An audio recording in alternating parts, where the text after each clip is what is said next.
Hello students, this is the second part of the structure of mitochondria.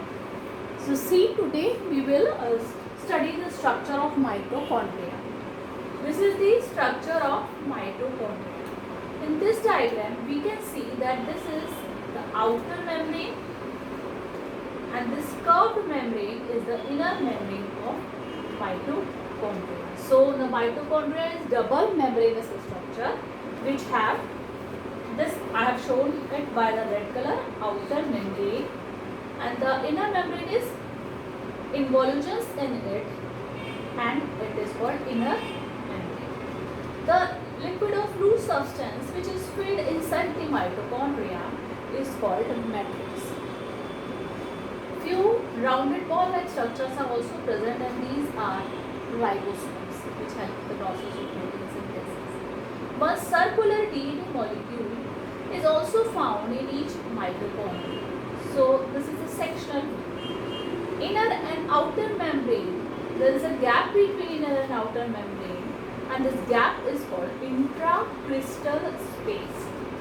This one curve is called crystal. It means one curve in the inner membrane is called crystal. And we can see that inner membrane has these rounded green colored ball-like structures and these are called F1 particles. Another name of F1 particles is oxyosome. So students, let's see the detailed structure of mitochondria. Here we have seen detailed structure of cristae and oxyosomes. So this is the outer membrane and this curved membrane is the inner membrane of mitochondria and this diagram is showing one crystal. Only one crystal it is showing. And we can see that in the inner membrane there are lots of F1 particles. Usually one mitochondria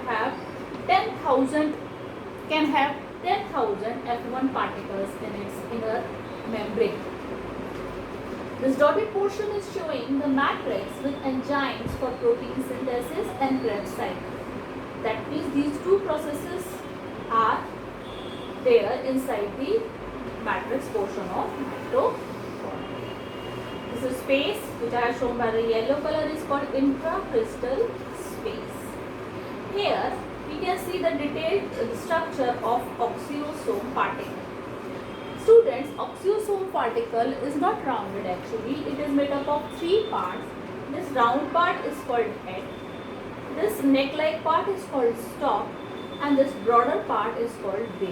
This base part is actually present inside the membrane. And stalk and the head part is present inside the matrix.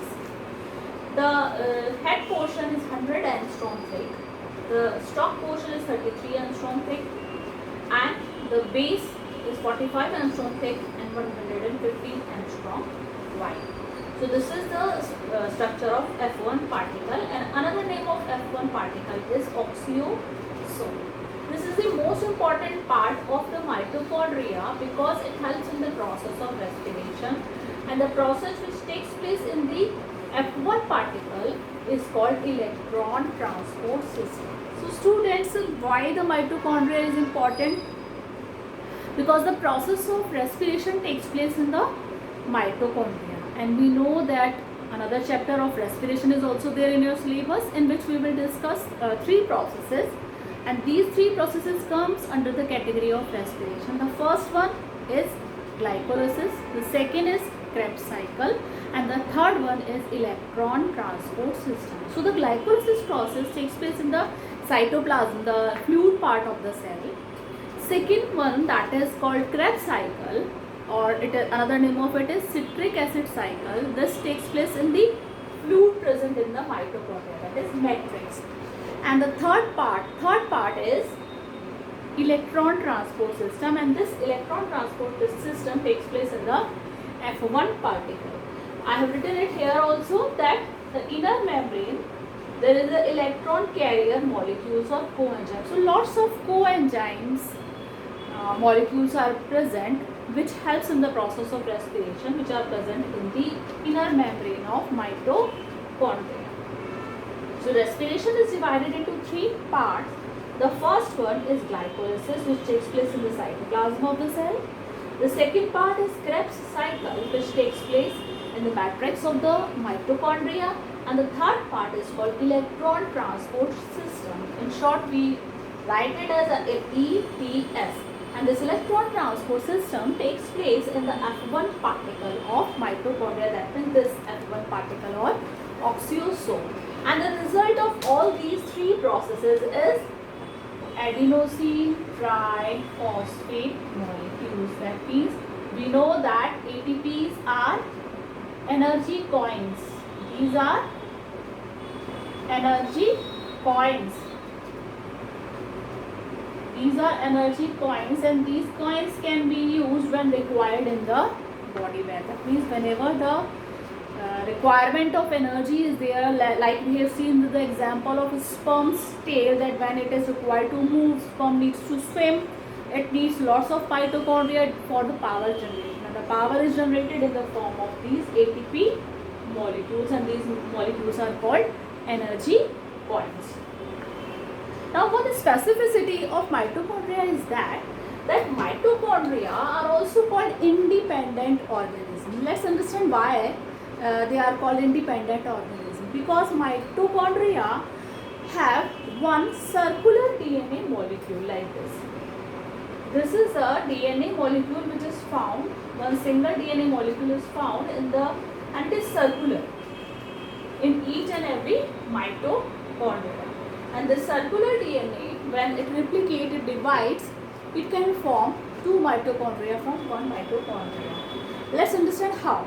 Suppose this is a dividing cell, this is a parent cell, and these two are daughter cells.